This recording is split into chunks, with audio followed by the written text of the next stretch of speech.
மகளிர் மட்டும்தான் சார் நிஜம். ஐயா, ஆணுக்கு பலம் உடம்புல. ஏமா மகளிர் மட்டும்தான் நிஜம்னா நாங்கெல்லாம் பொய்யா? ஒரு ஆண் என்ற நிஜத்தை நிஜமாக்குவது ஒரு பெண்ணு சொல்ல வந்திருக்கையா. சொல்லுங்க சொல்லுங்க. சும்மா ஒரு ஆணுக்கு பலம் உடம்புல, பெண்ணுக்கு பலம் மனசுல. ஆணுக்கு இருக்கே இந்த உடம்பு பலம், அது வயசானா குறைஞ்சிடும். இந்த பெண்ணுக்கு இருக்கு பாருங்க மனசு பலம், அது வயசானா மட்டும் இல்ல, இந்த மண்ணோட மண்ணா மறையிற வரைக்கும் போகாதுயா. அதனாலதான் சொல்றேன், பெண் மட்டும்தான் சார் நிஜம். உடம்பு பலம் குறையறப்போ ஊசி போடுற வலிய கூட தாங்க மாட்டான் ஆண். ஆனா உயிர் போற வலிய கூட பிரசவத்துல தாங்குறாளே, அவதாயா பெண்ணு. பெண்ணு மட்டும்தான் சார் நிஜம். 10 மாசம் குழந்தைய வயித்துல சுமக்கிறது மட்டும் இல்ல, சாகர வரைக்கும் புருஷனை நெஞ்சில சுமக்கிறா பாருங்க, அவதாயா பெண்ணு. பெண்ணு மட்டும்தான் சார் நிஜம். அந்த கோள்களை விண்தான் தாங்குகிறது, மரங்களை இந்த மண் தான் தாங்குகிறது, ஏன் பார்வையை கூட இந்த கண் தான் தாங்குகிறது, மனித இனத்தையே பெண் தான் தாங்குகிறார்.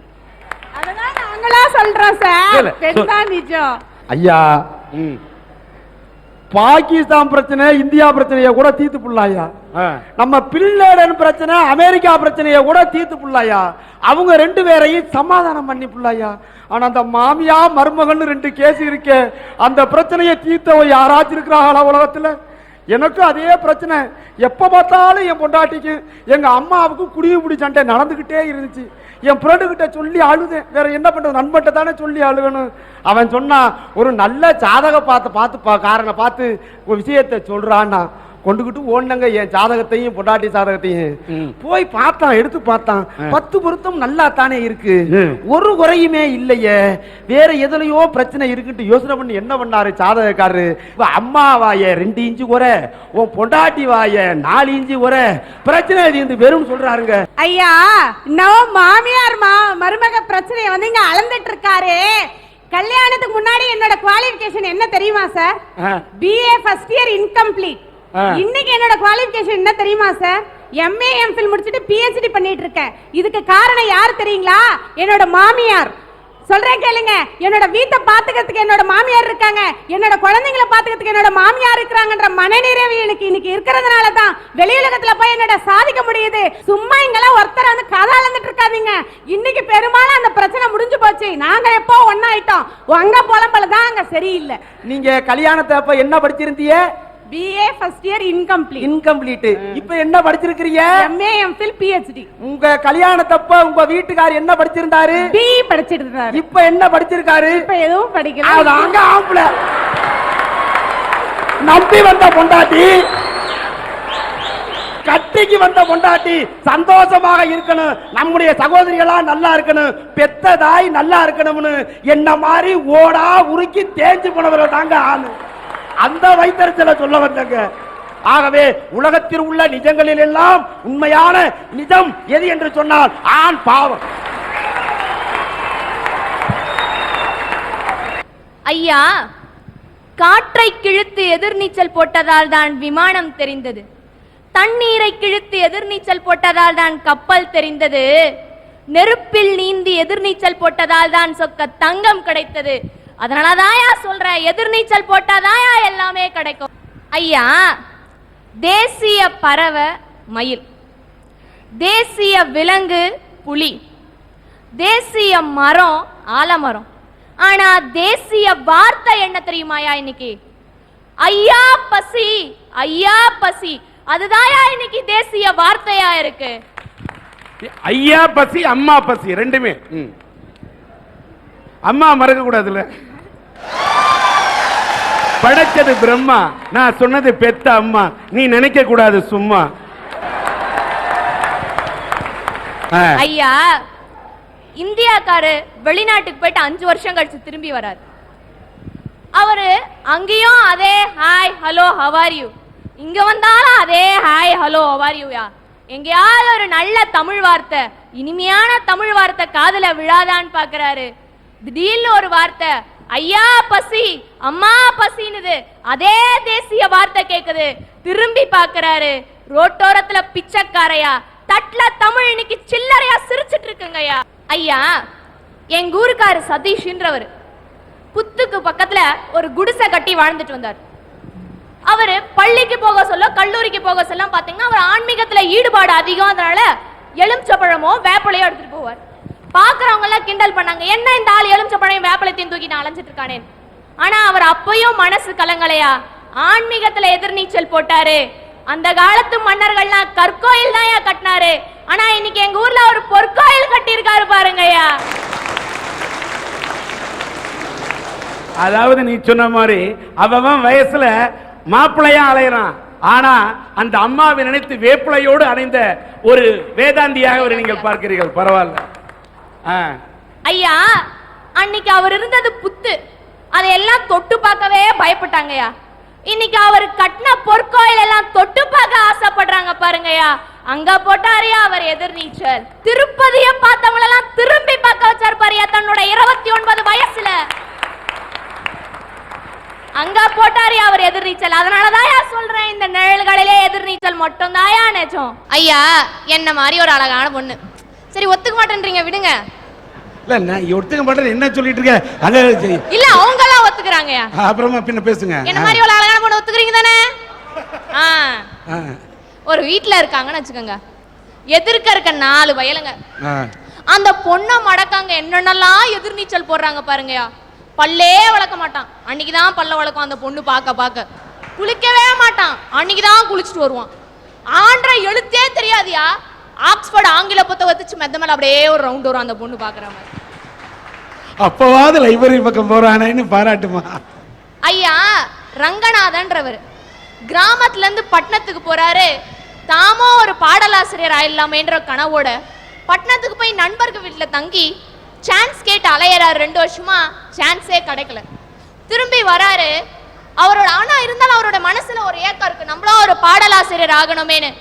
திரும்பி வந்து நிக்கிறாரு பஸ் ஸ்டாண்டாண்ட. கண்ணதாசன் ஐயாவோட பாடல் வரிகளை கேட்கிறாரு.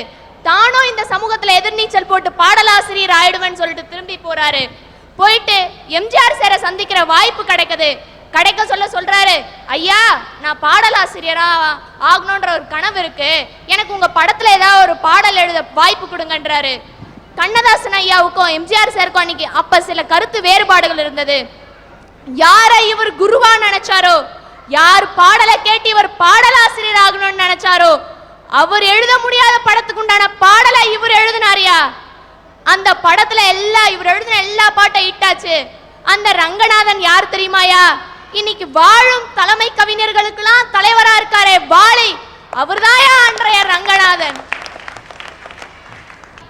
அவர் வாழ்வுல எதிர்நீச்சல் போட்டாருங்கய்யா. ஐயா, ஈரோடு பக்கத்துல இருக்க மாமரத்துப்பாளையம்ன்ற கிராமத்துல ஒரு பெண் இருந்தாங்க. அந்த பெண் மசாலா போடுற கம்பெனி ஆரம்பிச்சாங்க. அந்த குடிசை தொழிலா செஞ்சாங்க. உங்களுக்கே தெரியும் மசாலால என்ன வரும்னு. அந்த ஒரு பெண் ஆரம்பிச்சு எதிர்நீச்சல் போட்டாங்க. ஒருத்தர் 10 பேர் ஆனாங்க, 10 பேர் 50 பேர் ஆனாங்க, 50 பேர் இன்னைக்கு 500 பேரா நிக்கிறாங்கயா. அதனாலதான் அவங்களோட கம்பெனி இன்னைக்கு ஆலமரம் மாதிரி விருட்சமாய் நிக்குது. அதுல அவங்க இன்னைக்கு பல லட்சத்துக்கு அதிபதியா இருக்காங்க, பல விருதுகளை பெற்றிருக்காங்க. காரணம் அவங்க போட்ட எதிர்நீச்சல். அந்த பெண்மணி யார் தெரியுமாயா? இந்த ஊனமுற்றவர்களுக்கு எதிர்நீச்சல் போட சக்தியை தந்தாங்களே, திருமதி சாந்தி துரைசாமி அவர்களையா. அவங்கெல்லாம் இன்னைக்கு சமுதாயத்துல வெற்றி பெற்றிருக்காங்கன்னா காரணம் அவங்க போட்ட எதிர்நீச்சல் தான்யா. வாடகை, கரண்ட் பில்லு, பாக்கெட் பால், புள்ள குட்டி, ஸ்கூல் ஃபீஸ், நல்லெண்ணெய், மண்ணெண்ணெய், ரவை, ரேஷன், பாமாயில், பச்சரிசி, கோதுமை, பத்தலை காசு கொஞ்சம் கூட பத்தலையே. அண்டா குண்டா அடகு வச்சோம், 5-10 வச்சோம், பத்தலை ஞான பழமே, ஏன் ஞான பழமே, நீ செவ்வாப்பேட்ட, ஏன் ஞான பழமே. இந்த பாட்டு பேட்டரா பாட்டு கேட்டிருக்கிறோம்ல எல்லாரும். என்ன சொல்லுது இது? உலகத்துல இன்னைக்கு நடந்துகிட்டு இருக்கிற ஒரே விஷயம் பணம் பணம் பணம். அந்த காசுங்கிற கடவுள் என்னைக்கு நம்ம பக்கம் கடைக்கண் பார்வையை திருப்புறாரோ அன்னைக்கு தான் மனுஷனுக்கு முன்னேற்றம்ங்கிறதே இருக்கு.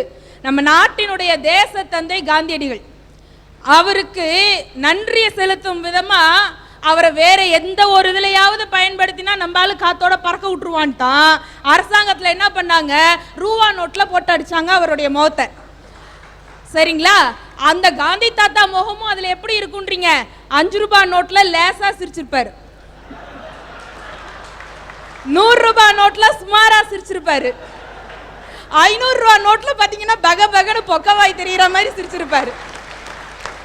இனி எதிர்காலத்துல 5000 ரூபாய் நோட் அடிச்சிங்கன்னு வைங்க, மன்னிக்கணும் நீங்க இல்ல, அடிச்சாங்கன்னு வைங்க, அதுல நல்லா ஆன சிரிச்சிருப்பாரு, உலக உரண்டியா தெரியற மாதிரி. கருவறை முதல் கல்லறை வரை காசு இருந்தாதாங்க இன்னைக்கு மனுஷனோட வாழ்க்கையை நிர்ணயிக்க முடியும். இடையில கழிவறைக்கு போகணும்னா கூட இன்னைக்கு துட்டு இருந்தா தான் மனுஷன் நிம்மதியா அதுவும் முடிச்சுட்டு வர முடியுது. அது மாதிரி அரசாங்கம் என்னமோ இலவசமா அரசு மருத்துவமனைன்னு அழைச்சு இலவசமா பிரசவம் பார்த்தாரு கூட, அந்த அரசு மருத்துவமனையில கூட நாம பெத்த பிள்ளைங்களை நம்ம கண்ணுல காட்டணும்னா குறைஞ்சது 300 ரூபாய் 500 ரூபாய் கொடுத்தா தான் அங்க வேலையே நடக்குது. அதுலயும் பொம்பளை பிள்ளைன்னா 300, ஆம்பளை பையனா 500 ஆமா. இது என்ன நியாயம்னு நான் போய் கேட்டேன். அதுக்கு அவங்க சொன்னாங்க, பொம்பளை பிள்ளை பிறந்தா செலவு அதிகம், பாவம் அந்த அம்மா அப்பா செலவு செஞ்சு கஷ்டப்படுவாங்க, அதனால இப்பல இருந்தே நாங்க சிக்கனப்படுத்தி 200 ரூபாய் மிச்சம் பண்ணி கொடுக்குறோங்குதுங்க. அந்த மாதிரி இருக்குது. அதே போல பிள்ளை வளர்ந்து போறாங்க ஐயா.